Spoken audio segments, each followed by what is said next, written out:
decimos las características. Bueno, yo me dedico a retina, pero mi madre hace oculoplástica, así que he mamado esto de toda la vida literalmente.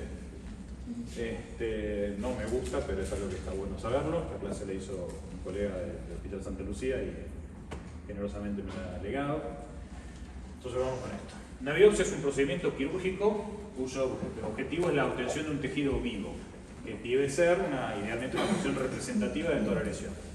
La finalidad va a ser el estudio macro y microscópico, con diagnóstico y pronóstico idealmente del tipo de lesión que estamos biopsiando, y la evaluación para tratamiento o la eficacia de un tratamiento, a ver cómo impactado sobre esa masa que estamos tomando. Previo al procedimiento, siempre, grábense la idea de la iconografía, ¿sí? Porque ese tejido, ese lecho que ustedes están tomando, nunca va a volver a ser igual, y si lo que van a estar evaluando es la evolución de esas zonas sobre las cuales ustedes están biopsiando, sepan por lo menos, para dejarle al médico que quede el día de mañana, y eso mándelselo al paciente, cómo estaba originalmente. Sobre la anamnesis, es muy importante saber tratamientos actuales, cirugías previas, todas cuestiones que puedan modificar el lecho, que tenemos que informarle al patólogo, ¿sí? El patólogo es muy importante que informemos exactamente qué tomamos, cómo tomamos, cuándo lo tomamos, qué tratamientos previos tenía, qué es lo que sospechamos. Piensen que toda la información que ustedes le puedan dar al patólogo va a hacer que pueda pensar un poquito mejor a la hora de emitir un diagnóstico, ¿sí? Después, la presencia de uso de aspirina, anticoagulantes, discrasia sanguíneas que pueden estar modificando las tendencias de sangrado de ese tejido y por ende la complicación que pueden tener ustedes durante la cirugía con respecto a la hemostasia. Siempre hacer un consentimiento informado, por supuesto, como si fuera cualquier otro tipo de cirugía. Darle profilaxis antibiótica, utilizar suturas que resistan altas tensiones, piel inflamada o infectada cerca del área quirúrgica, tratar de preservar los tejidos que puedan, y procedimientos simultáneos múltiples. Bueno, todas esas cuestiones, siempre tener una buena cobertura antibiótica, porque lo que menos queremos es tratar de empeorar el tejido que estamos haciendo tomar. Entonces, tenemos errores en la obtención y complicaciones, que son las grandes cosas a tener en cuenta cuando uno está haciendo este tipo de cirugías. Por un lado, el más común les diría yo, que es el muestreo inadecuado. O sea que no tomaron o la profundidad que tenían que tomar, o la extensión que tenían que tomar, o no pudieron, o no se lo marcaron correctamente la muestra para enviar al patólogo. Muchas veces está bueno que les puedan fijar una sutura, quizás si la muestra es generosa, como para saber, bueno, esto es superior, esto es temporal, esto es nasal, como para tener la configuración anatómica. Más la fijación, fijar es el arte de interrumpir la muerte de un tejido, generalmente con el uso de formol, ¿sí? Esto es una cosa a tener en cuenta, porque muchas veces podemos fijar mal por no tener formol en el quirófano, que lo ideal es que nunca el formol esté en el quirófano, porque una confusión entre una retrovulvar de alcohol y una retrovulvar de formol puede ser sumamente importante, con lo cual siempre sepan dónde está el formol, siempre tenganlo bien manejado, siempre tenganlo bien indicado, que nadie nunca se confunde en alcanzar el formol cuando lo que piden es alcohol, pero si no lo fijan correctamente el formol, la muestra se va a degradar, se va a desgrosar y puede dar un informe inútil para el patólogo, ¿sí? El daño de la pieza, el hecho de que distorsionen los tejidos por aplastarlos, por estrujarlos, por romperlos, que nuevamente dificulten la evaluación, y luego los errores en márgenes quirúrgicos, que bueno, hay veces que una biopsia puede ser no solo diagnóstica sino curativa, si podemos tener márgenes suficientemente amplios, y si perdemos esa oportunidad, por ahí el paciente tiene que tener una reintervención o le aumentamos el riesgo de recidiva, sobre todo sobre lesiones tumorales con el paso del tiempo. Y después las complicaciones, que van a ser las típicas de cualquier cirugía que realicemos. Por un lado, que son hemorragias, infección o cicatrización, factores cicatrizales, y luego una cosa que tenemos que tratar de evitar, que es la diseminación tumoral. Esto es típico del melanoma. Uno generalmente sobre un melanoma ocular o intraocular o un melanoma coroideo no suele tomar la conducta de biopsia porque, entre otras cosas, lo que menos quiere es diseminar ese tejido al resto. Entonces, hoy por hoy, el diagnóstico de un melanoma coroideo es fundamentalmente clínico. Si bien existe la posibilidad de hacer una biopsia levantando la retina y demás, se ha visto que muchas veces tiene un rédito insuficiente, que les va a pasar, porque no van a poder sacar todo el tumor del ojo y mandarlo a analizar como podrían hacer con la biopsia cutánea. Y no hay nada peor que haber hecho una cirugía, haber diseminado un tumor, haber provocado un desprendimiento de retina, por lo que implicó levantar la retina y todo lo demás, para que el patólogo le dice muestra insuficiente, ¿sí? Entonces, ojo con eso, y es el criterio que tienen que tener a la hora de indicar o no una biopsia. o por lo menos en interconsulta. Entonces, cuando estamos hablando sobre lesiones cutáneas o lesiones de piel, algo que tiene que dar pautas de alarma tiene que ser el rápido crecimiento, el rápido cambio, la ulceración, el sangrado que viene de la mano de la ulceración, la presencia de telangiectasia, es decir, de vasos que estén deformándose, y la presencia, por hecho la ausencia de pestañas o madariosas, ¿sí? Entonces, ¿por qué es tan importante el tema de telangiectasia, por ejemplo? Siempre que vemos la presencia de factor vascular de crecimiento endotelial en la retina, yo les decía que encontramos vasos anormales en anatomía y en función. Bueno, otra estructura que suele liberar altas dosis de altas concentraciones de factor vascular de crecimiento endotelial es un tumor. ¿Por qué? Porque lo que quiere es llenarse de cantidad de vasos para poder seguir creciendo. Tal es así que la Avastin, el bevacizumab, primero se desarrolló para tumores sólidos como el cáncer de colon. A partir de eso se vio que aquellos pacientes que tenían cáncer de colon, pero también tenían maculopatía y recibían dosis de bevacizumab, mejoraba su calidad visual, justamente porque el factor principal, tanto en el crecimiento, en la formación de estos tumores, es la necesidad de vasos, y van a ser vasos anormales en la anatomía en función, justamente porque hay una liberación descontrolada de VEGF, porque está creciendo más rápido de lo que puede ser suplido su demanda de oxígeno. Entonces hay una isquemia fisiológica o fisiopatológica dentro de la estructura del tumor que hace que todo el tiempo esté secretando eso. ¿Se entiende? Más o menos igual a cuando hemos visto que en la retina tenemos zonas de isquemia y perfusión, y entre ellas hay la solidarización a partir de esta molécula. Entonces, cuando en la piel del párpado encuentren cualquier lesión nueva que crece, que se modifica, que los vasos son deformes y demás, se les tiene que prender una alarma, ¿sí? Bien, entonces, ¿cuál es el tumor de piel más frecuente del párpado? Perfecto, ahora sí. Bueno, tipos de biopsias. Tenemos biopsias que son de tipo incisionales, que es la característica de una biopsia incisional es que no va a sacar toda la lesión, sino que va a sacar una parte.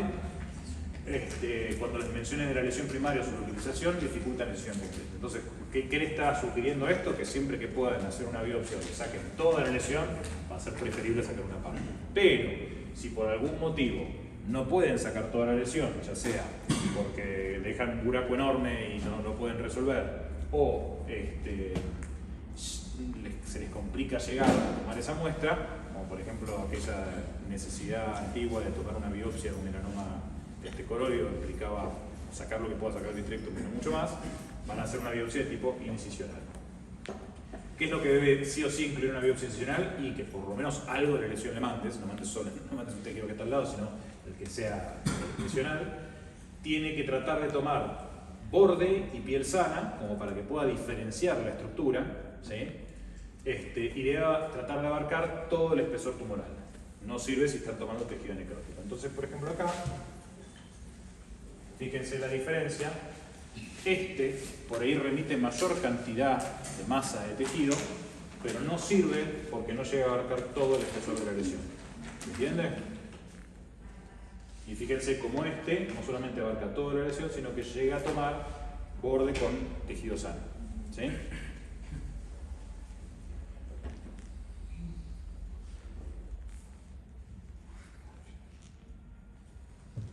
Bien, biopsia por curetaje.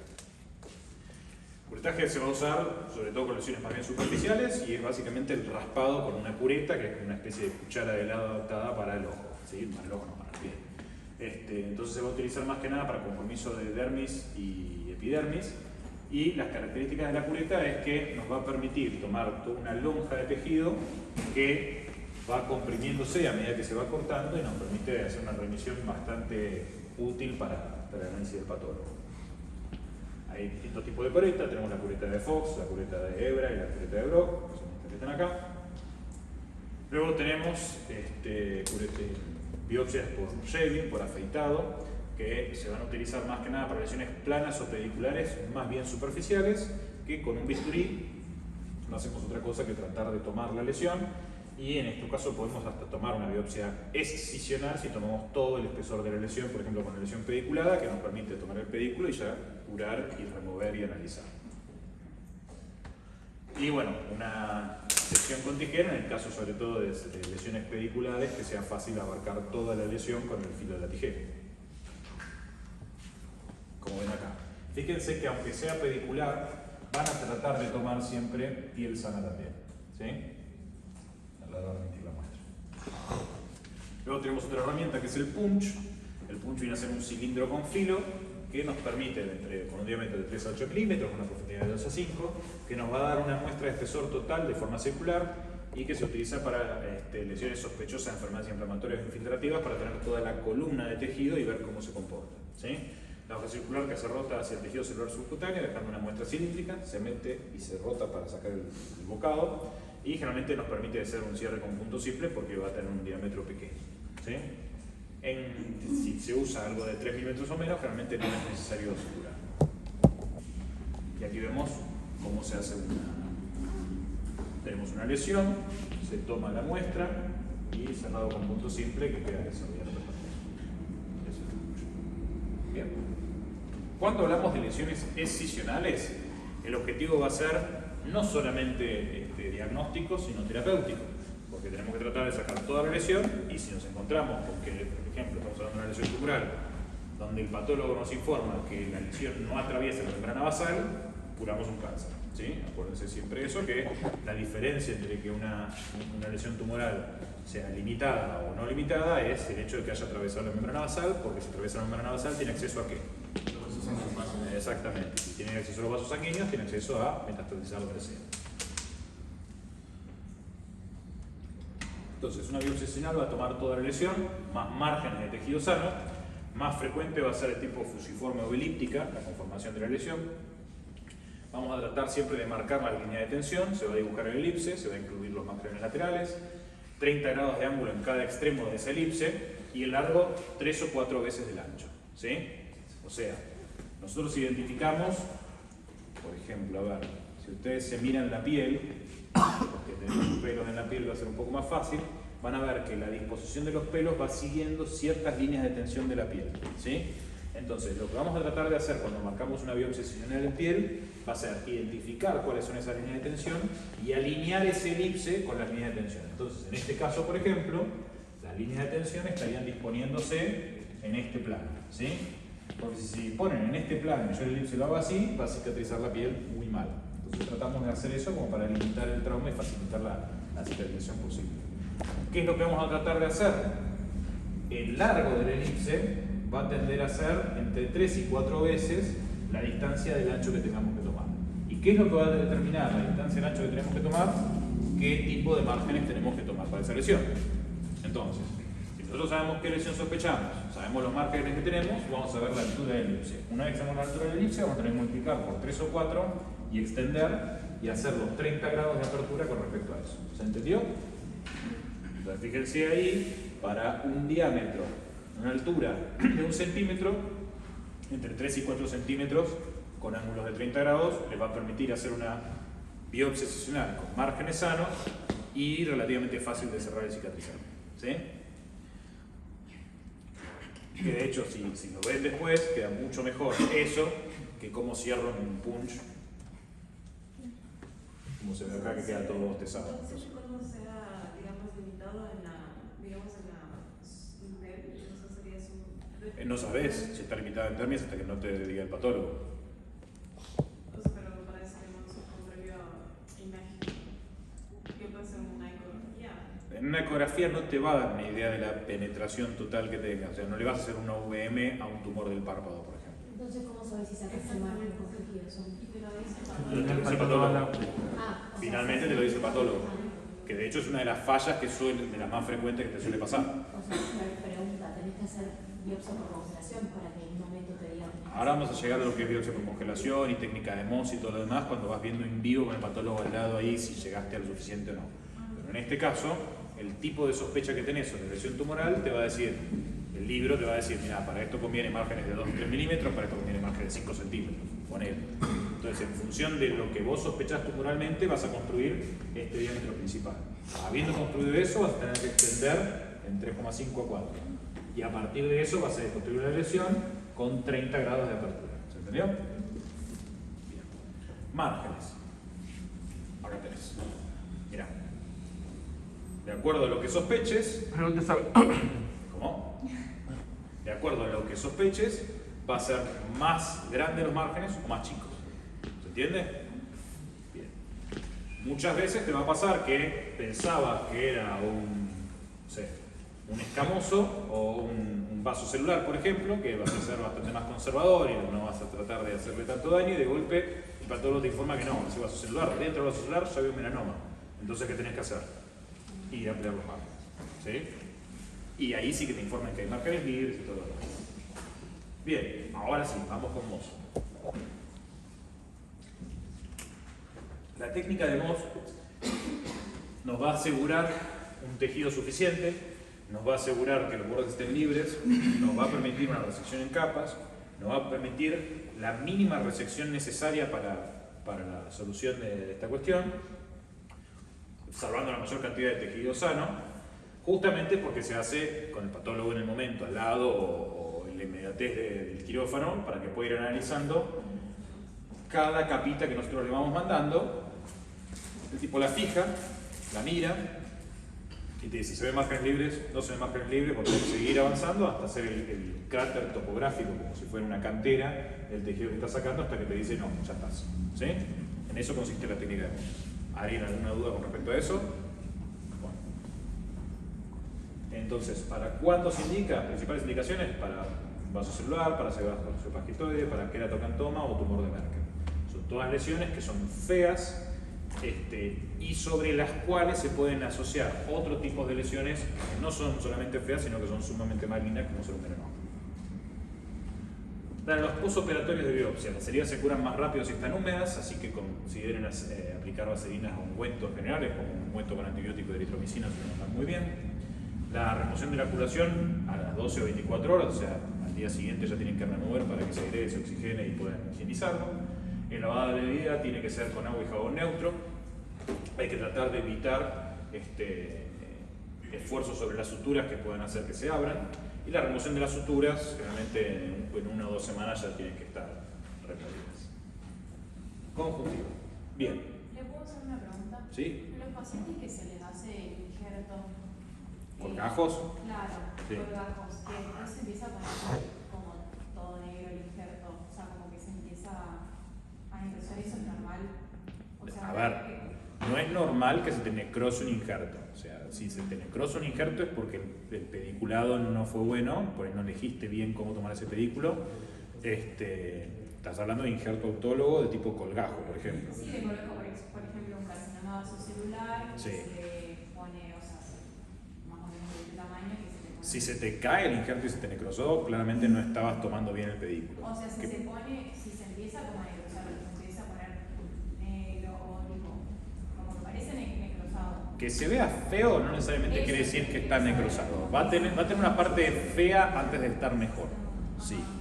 Pero cuando vos ves que empieza a deshacerse los márgenes, a tener aspecto seco y demás, no, eso ya no va. Que no quiere decir que necesariamente vas a tener que tomar un nuevo colgajo para cubrir eso. A veces por ahí lo que tienes que hacer es cerrar por segunda y lo tenés que estar cuidando que eso se recupere. Idealmente un colgajo bien pediculado va a tener una resolución, digamos, una curación bastante natural.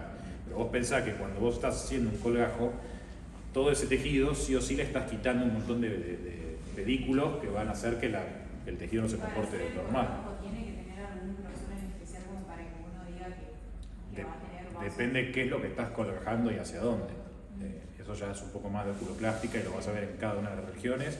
Y hay colgajos especiales que se pueden intentar para cubrir, por ejemplo, si es una lesión de la carúncula versus una lesión de párpado superior e inferior, y las características también de cuántas veces tenés que meter un colgajo dependiendo de qué espesor de margen de párpado estás tomando. Hay hasta 1/3 de párpado que saques a la mierda, por ahí no requerís ningún tipo de colgajo, mientras que hay otras lesiones que son más complicadas, que si vos no las cubrís con algo tienden a tener una evolución bastante tórpida, como por ejemplo todo lo que es el ángulo interno. También tenés otras cuestiones como el hecho de hacer zetaplastías, por ejemplo, donde una lesión la convertís de una lesión lineal, le haces descargas a los costados que te permiten rotarlos y descargar sobre todo líneas de tensión que te van a permitir que el colgajo sea más generoso sin que por eso generes un trauma mayor. Eso tiene mucho que ver el reconocimiento de las líneas de tensión. No te estreses demasiado con eso, es lindo, es interesante, hay un mundo de diferencia con gente que lo hace bien, con gente que lo hace mal, pero velo más con un especialista en oculoplástica porque ahí está el arte de eso y es ver cómo es una piel y cómo se va a tender a comportar. Pero en líneas generales, si bien la evolución de un colgajo no va a ser automáticamente hermosa, no deberían cruzarse. Y fundamentalmente eso depende. Debería ir poniéndose cada vez más vascularizado, o sea, tomando el color de la piel. Siempre que ustedes hagan un injerto, ya sea pediculado o no pediculado, y esto va lo mismo si están hablando de piel o si están hablando de conjuntiva, por ejemplo, cuando están haciendo un autoinjerto que están extrayendo todo el pedículo y no tiene directamente pedículo, o están haciendo un colgajo de tipo en raqueta para un absceso, lo ideal es que al principio esté rojo, ¿sí? Porque si no está rojo no se está vascularizando, y si no se está vascularizando, tarde o temprano se va a caer. O sea, si vos recién hiciste un colgajo, hiciste un injerto, un autoinjerto, lo que sea, y lo ves pálido al día siguiente, atenta porque lo más probable es que eso se termine volando, ¿sí? Entonces lo tenés que cuidar, sobre todo humectándolo bien, ¿tá? Porque le das tiempo a estar en un medio enriquecido, líquido, sobre el cual puede difundir el oxígeno, a punto que los factores vasculares de crecimiento arterial lleguen a formar nuevos vasos que suelen integrarse.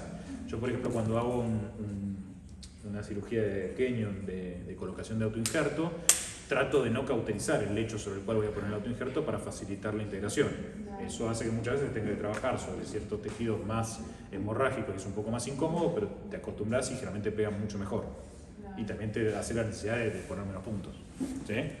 Entonces, siempre traten de que cuando colocan un injerto tengan buena vascularización. Si lo ven pálido, por más que se vea más lindo al día siguiente, realmente no es bueno, ¿sí? Y ya que se ponga negro es otra cosa. Bien, vamos con lesiones conjuntivales. Tenemos lesiones de tipo no pigmentados, como los papilomas, los SIN, los carcinomas epidermoides y las lesiones linfoproliferativas. Fíjense que cada uno de ellos va a tener ciertas características que los hace ver sospechosos.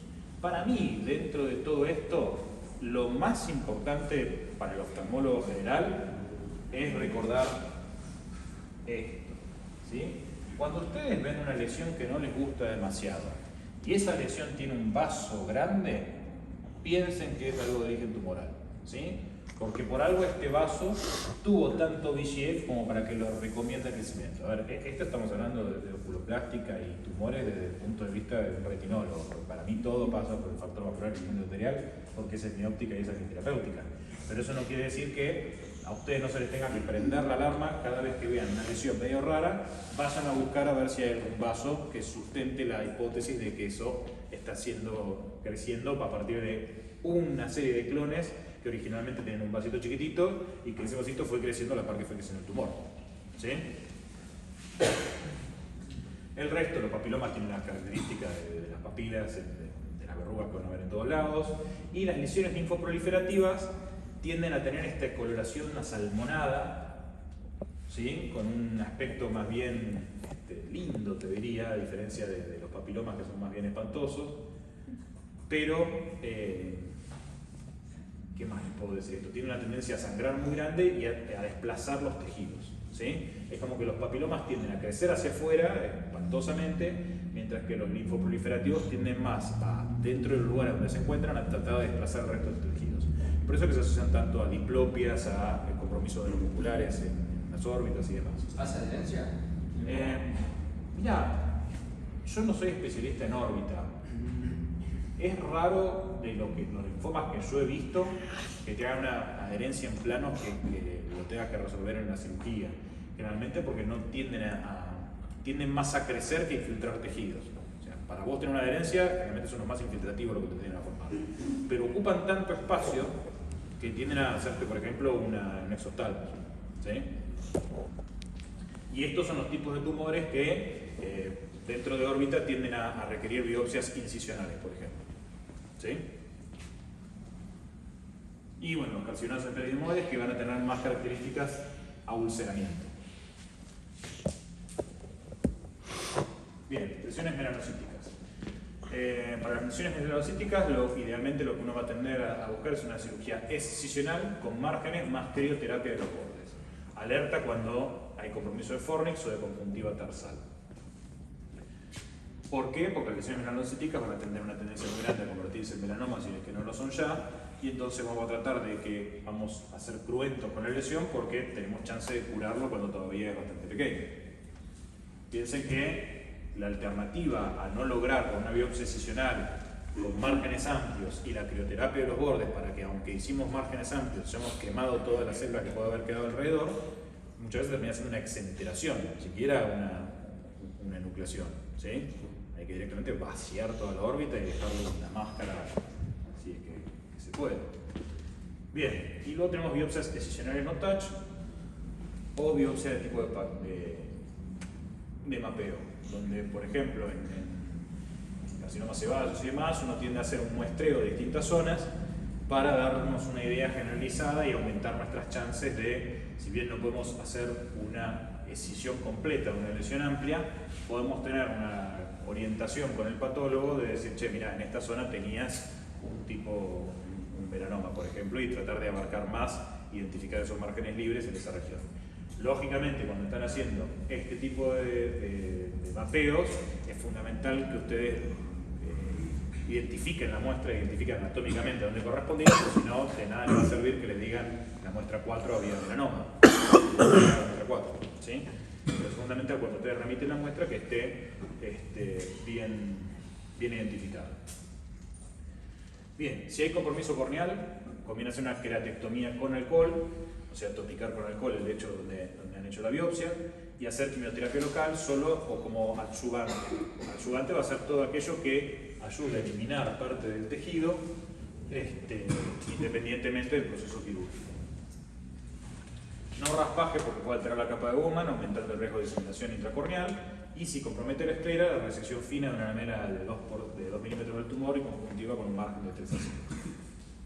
Esta clase se la voy a mandar, también les tengo que mandar las notas que todavía no terminé de corregir y el cronograma modificado que ha cambiado el orden de algunas materias con sus exámenes. Bien. Para pemphigoide ocular cicatrizal, acuérdense que es esta enfermedad que ya les había hablado, autoinmune, con una característica muy inflamatoria y muy fácil de incendiarse y de activarse. Lamentablemente a veces hay que hacer biopsia con todo el riesgo que esto implica. Se toma una biopsia conjuntiva vulvar sin tenon de 2x2 o 4x4 milímetros, lejos de cicatrices de periodos inactivos porque nos puede distorsionar la muestra e inhabilitar el diagnóstico patológico. La muestra se va a dividir en dos, una va a ir en Solfis, que va a requerir el tejido vivo, con deposición de GA, además todas cuestiones de marcación inmunohistoquímica que pueden requerir específicamente para estas enfermedades inflamatorias. Y la otra muestra, la otra parte de la muestra se va a fijar en formol para inmunohistoquímica y inmunomarcación. Lo ideal va a ser la suspensión de medicación 10 días antes para poder tomar el tejido lo más claro posible, y si hay sospecha de MALT o de linfoma asociado al tejido mucoso, también tomar muestra de la conjuntiva tarsal. La sensibilidad es del 67% y una biopsia negativa no descarta un pemphigoide ocular. ¿Esto qué quiere decir? En general, no se biopsian los pemphigoides, porque tienen una alta chance de no identificar que es un pemphigoide y que aún así lo sea, y una altísima chance de incendiar ese caso del paciente. Pero bueno, en caso de tener que hacerlo, esos son los criterios correctos. Remito de muestra, fijación y medio de transporte. El fijador ideal debería evitar la autólisis, o sea, debería evitar la degradación de la muestra por muerte, por estar separada del organismo. No debería retraer el tejido, que modificaría la anatomía y complicaría el diagnóstico. Perdón, tengo una pregunta. Dime. Si bien encendés el tema del pemphigoide, el diagnóstico de certeza no es en la biopsia igualmente. Sí. ¿Lo hacen igual? Generalmente no. Generalmente prefiero inmunodeprimirlo, inmunomodularlo y tratar de que el ojo esté lo más tranquilo posible. Pero si tenés que ponerle el nombre y apellido y no te queda otra y no tenés respuesta al tratamiento, por ejemplo, lo vas a tener que hacer. ¿Sí? Pero bueno, sin hablar con el paciente, porque lo más probable es que al paciente le tuviste que suspender la medicación y encima tocar. Hecho. Entonces, el fijador ideal va a tender a evitar la autólisis, a no retraer el tejido y a hacer microvicida. O sea, a matar aquellos organismos que estén dando vueltas ahí que puedan degradar la muestra más rápido.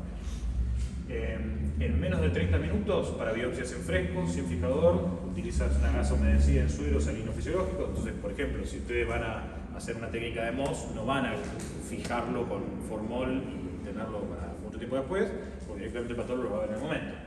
Ahora, si van a tener más de 30 minutos, puede ser alcohol al 96%, solución de cerca, solución de Win, o formaldehído al 10%, que sirve para casi todas las técnicas. Por eso es importante siempre tener fórmula. Solución fisiológica.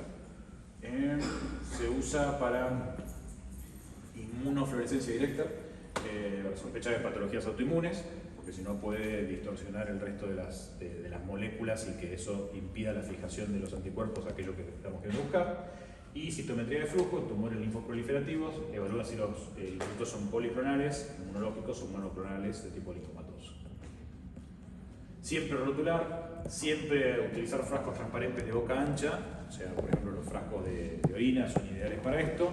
Si ustedes lo meten en una botellita, el hecho de tratar de sacar la muestra por la botellita chiquita puede distorsionar la muestra y perder un poco las referencias anatómicas que tratamos de preservar. Y la pieza debería flotar para no deformarse, aproximadamente 10 partes de fijador por volumen de pieza. La identificación de márgenes quirúrgicos con tinción o suturas, o sea, acá es el margen libre, márquenselo, y refrigerar pero no congelar porque el congelamiento genera formación de microcristales que van a tender a romper los tejidos, ¿sí? La descripción y orientación al patólogo, siempre dar la mayor descripción posible, inclusive si tienen la posibilidad de mandar fotografías y demás, mejor.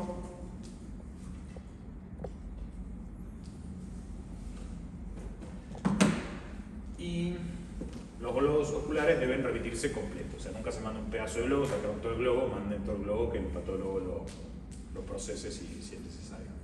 Conclusiones: siempre iconografiar, siempre conocer los márgenes de seguridad para cada uno de los tejidos, que está acá y se lo puede llegar a preguntar en el choice. Siempre que es un correcto remito de la muestra, hay que tener comunicación con el anatomopatologo, de la misma forma que cuando manden o soliciten una ecografía a un ecografista, traten de darle su presunción diagnóstica, por qué lo piden, qué sospechan, etcétera, etcétera. Lo mismo con el patólogo, y tratar de tener un abordaje, un manejo interdisciplinario, por más que ustedes la tengan clarísima. Si van a estar trabajando sobre un paciente oncológico y ya este paciente tiene un vínculo con un oncólogo con procedimiento, háblenlo a la vez que hablen con el patólogo, sobre todo si están laburando en la suerte de laburar en un hospital que tenga un servicio interno de patología. Bueno, yo me formé en el Santa Lucía, donde también fue alumno de... Así que bueno, a ver si tengo acá para mandarles. Esta chica dejó el mail abierto.